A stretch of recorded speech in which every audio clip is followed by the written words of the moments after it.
before we build our fire, we have to go over some rules. First, only build your fire in designated fire rings or fire pits. 2, never leave your fire unattended, and always be paying attention to what your fire is doing. You never know when a loose spark or loose ember might fall outside your fire ring and you need to smother it. 3, anything that goes into the fire stays into the fire. That means no pulling out sticks or reaching your hand in. And lastly, once your fire is finished, we've decided you're all done, properly extinguish your fire. And we'll talk about how to properly do that at the end.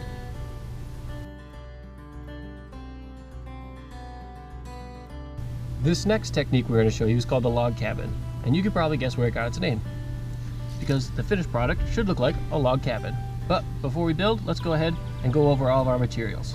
First, we have our tinder bundle. This here is a little bit of twine that I simply unspooled, so it kind of looks like this ratty bird's nest. Next, we have our tinder, and our tinder is going to be wood that's approximately the length and width of a pencil, or even smaller. For this particular situation, I have a secret ingredient called fat wood, and you can check out some of our other videos on how you can make fat wood yourself. But essentially this makes great tinder.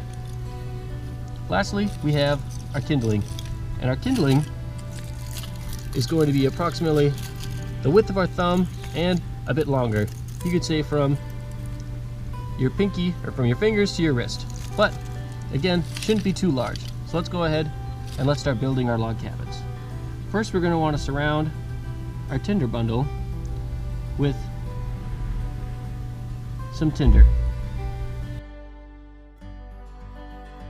Next, what we'll do is we'll build our log cabin around our tinder bundle. And all you're going to do is you're going to take 2 parallel pieces of wood and you're just going to lay them directly across from each other, like this. And then you're just going to take 2 more pieces of wood and lay them directly across from each other, like so. There we go. Something like this. You can see it looks like a log cabin. Next, we'll go ahead, take a match, and we'll light our tinder bundle. Once we've lit our tinder bundle, we're going to be ready with the rest of our tinder to add to our fire as needed. And sometimes this is the slowest part, is just getting started. But the idea is we'll build a small fire inside of our log cabin, and then as that fire grows, it'll expand and catch our larger log cabin and grow into a larger fire. This is a great style of fire building because this natural sort of structure protects your smaller fire from the wind and allows just enough to get through to really let it start to grow on its own.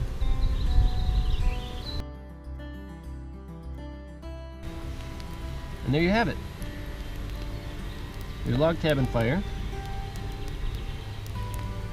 We'll build this to something nice and strong, and then we'll show you how to properly douse a fire.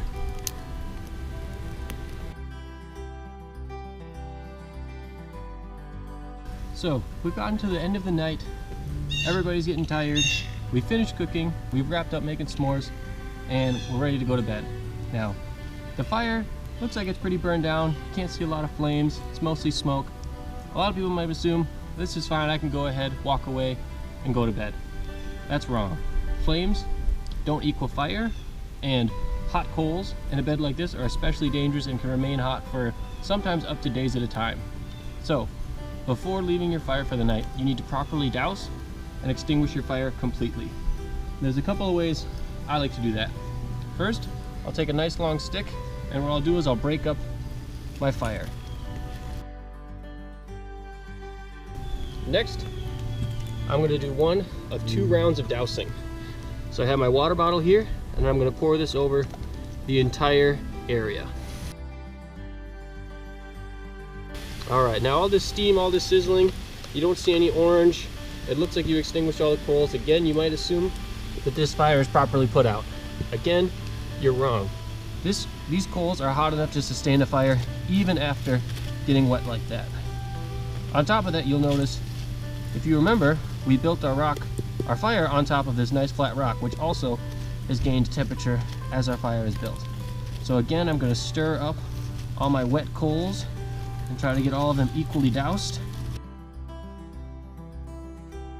At this point, you should stay by your fire, keep a close eye on it, and repeat this process as many times as necessary.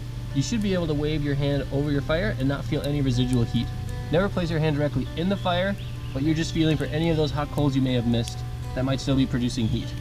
So wait 5 or 10 minutes, come back and revisit your fire, and if necessary, go ahead and douse it one more time. Only then will you know you've properly and safely extinguished your fire.